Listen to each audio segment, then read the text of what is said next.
હવે આગળનો પ્રશ્ન કરું જોઈએ તો પ્રશ્ન નંબર 1 અને સી, જેમાં 2/5, 3/5, 8/5 અને 4/5 અપૂર્ણાંક આપેલા છે. તો વિદ્યાર્થી મિત્રો આજે આ અપૂર્ણાંકના આપણે છેદ કેવા છે બધાના સરખા.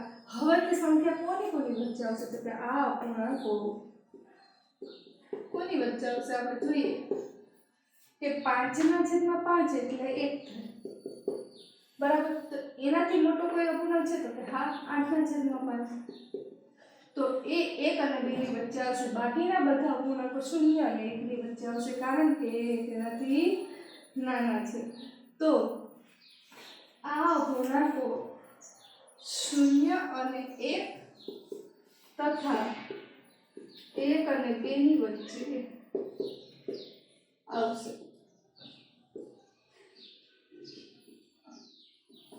અથવા એમ પણ કહી શકો કે 0 થી 2 ની વચ્ચે આવશે.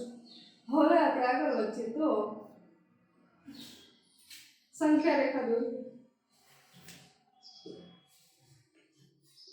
સંખ્યા રેખા દોર્યા બાદ જોઈએ કે સૌપ્રથમ તો 0, ત્યારબાદ 1/5,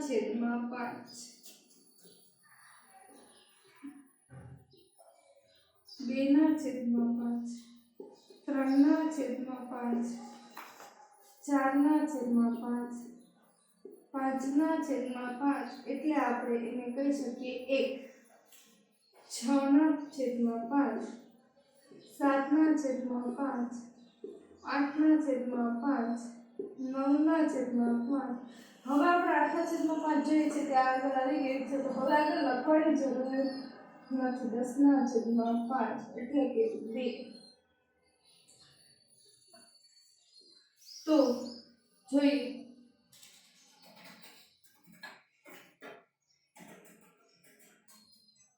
કે હવે કયા અપૂર્ણાંક દર્શાવવાનું કીધા કે 2/5. તો હું એના હવે બિંદુ P નામ આપીશ. 3/5 છે એને બિંદુ Q નામ આપીશ. 8/5 છે એનું નામ R આપીશ. અને 4/5 છે એનું નામ S આપીશ. તો હવે આપણે જોઈએ કે અહીં બિંદુ P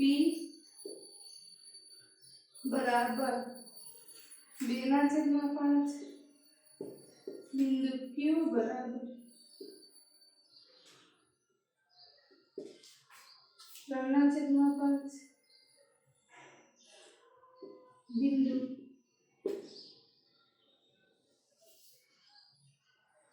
R બરાબર 8/5, બિંદુ S બરાબર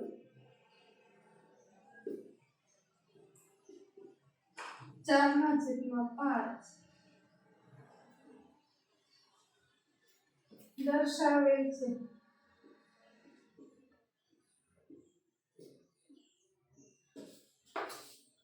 મિત્રો વિડીયોને પોઝ કરી તમારી નોટબુકમાં નોંધી લો અને મારો આ વિડીયો પસંદ આવે તો લાઈક, શેર અને સબસ્ક્રાઇબ કરવાનું ભૂલતા નહીં.